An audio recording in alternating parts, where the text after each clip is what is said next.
مسئلہ فلسطین حضرت علامہ اقبال کے دور میں بھی اٹھایا گیا تھا اور حضرت اقبال نے اس پہ فرمایا تھا کہ ہے خاک فلسطین پہ یہودی کا اگر حق، ہسپانیہ پر حق نہیں کیوں اہل عرب کا؟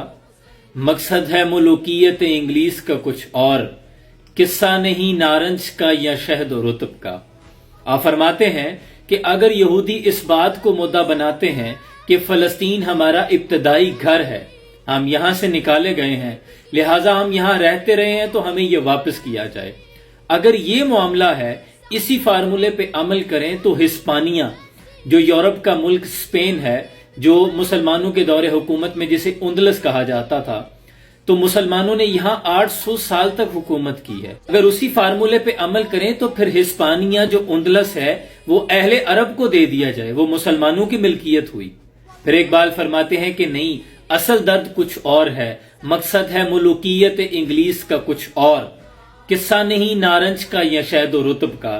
ان کا مقصد ہے انگریز کی حکومت کو قائم کرنا، ایسا نہیں کہ یہ کوئی سنترے یا شہد اور کھجور کا کوئی کاروبار یا ان کی فصلوں کی مقدار بڑھانا مقصود ہے۔ مسئلہ اب بھی یہی ہے کہ اہل عرب کے درمیان، مسلمانوں کے درمیان فتور ڈالا جائے، نفاق ڈالا جائے اور انہیں کمزور کیا جائے۔ اور پھر اقبال فرماتے ہیں ابلیس مجلس شورا میں کہ یہ فاقہ کش کے موت سے ڈرتا نہیں، ذرا روح محمد ان کے بدن سے نکال دو۔ ان اغیار یہ چاہتے ہیں، ان کا فارمولہ یہ ہے کہ یہ جو روزے رکھ کر بھی بدر کے میدانوں میں لڑتے ہیں، ان کا علاج یہ ہے کہ روح محمد ان کے بدن سے نکال دو صلی اللہ علیہ وسلم، عشق مصطفیٰ نکال دو، پھر یہ خاک کا ڈھیر رہ جائیں گے۔ اہل عرب کو دے کر فرنگی تخیلات، اسلام کو حجاز و یمن سے نکال دو۔ ہے افغانیوں کی غیرت دین کا یہ علاج، ملا کو ان کے کوہ دمن سے نکال دو۔ اور ہے اقبال کے نفس سے لالے کی آگ تیز، ایسے غزل سرا کو چمن سے نکال دو۔ اپنے بھی خفا مجھ سے غیر بھی ناخوش، میں زہر ہلاہل کو کبھی کہہ نہ سکا کند۔